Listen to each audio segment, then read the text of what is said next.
نوتدونی اولین فروشگاه نوت موسیقی در ایران.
سلام دوست من، شما پیشنمایش این آموزش رو مشاهده کردید.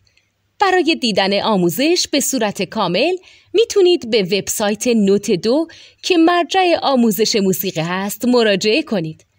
همچنین برای تهیه نوت موسیقی مرتبط با این آموزش هم میتونید به وبسایت نوتدونی که بزرگترین آرشیو نوت موسیقی در ایران هست مراجعه کنید.